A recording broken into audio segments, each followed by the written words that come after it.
La chronique C'est bon pour la santé, c'est avec le docteur Serge Rafal, comme tous les matins sur Radio J. Bonjour Serge. Bonjour Ilana. Alors Serge, on parle beaucoup du jeûne. Du jeûne actuellement, vous souhaitiez nous donner ce matin votre sentiment médical sur cette pratique vieille comme le monde et auréolée de 1000 vertus. Vous avez raison Ilana, cette pratique du jeûne et ou de l'abstention alimentaire qui remonte à la nuit des temps semble connaître un renouveau. À l'origine, essentiellement spirituelle, exprimant une valeur sacrée, elle est quelque part de nos jours un acte médical, par exemple pour maigrir, ou la réponse à une société de l'abondance et même de la surabondance.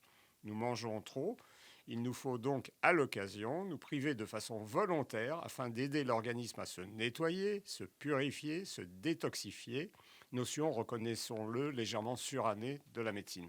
C'est vrai qu'il met le système digestif au repos, mais de là à imaginer qu'il enclenche un processus de réparation cellulaire ou qu'il fait le ménage en accélérant l'évacuation de toxines, il y a un fossé que certains continuent de franchir.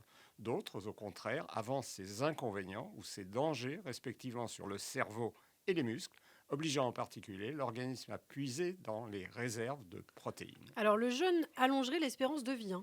Pas sûr, même si certains animaux, comme les baleines ou les tortues, vivent plus que centenaires en restant de longues semaines sans s'alimenter. La restriction alimentaire, elle, a fait ses preuves en favorisant la perte de poids, en améliorant le diabète de type 2, en réduisant le risque de maladies cardiovasculaires, en freinant le vieillissement. Ah, vous faites fi des centenaires d'Okinawa. Ils ne sont pas dans le jeûne, mais dans la restriction. Ils ne mangent qu'à 80% de leur faim et ingèrent 40% de calories de moins que les Américains et 20% de moins que les autres Japonais. Et c'est vrai qu'ils ont beaucoup de centenaires, qu'ils font moins d'accidents cardio et cérébrovasculaires et de cancers.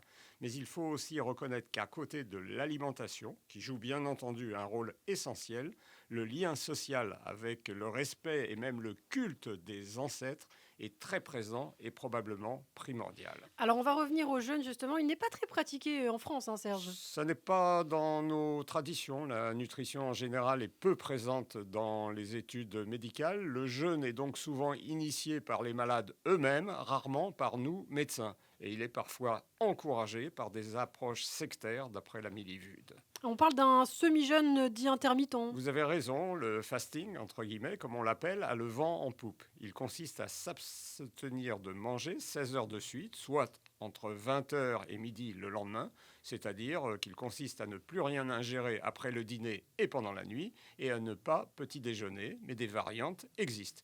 Il serait intéressant pour la perte de poids rapide à court terme. Il réduirait le cholestérol, les triglycérides, la glycémie à jeun. Il régulerait l'insuline et agirait sur les facteurs de l'inflammation, nombre de pathologies diverses et variées. Mais attention, chez les cardiaques, les diabétiques et tous les polymédiqués à heure fixe. Alors qu'est-ce qu'on peut dire en conclusion, Serge? Chacun peut atteindre ses buts s'il sait penser, attendre, jeûner, écrit le romancier et poète allemand Hermann Hesse.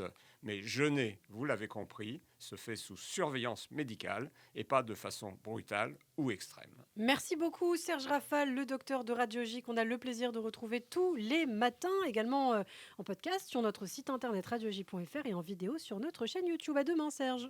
Demain.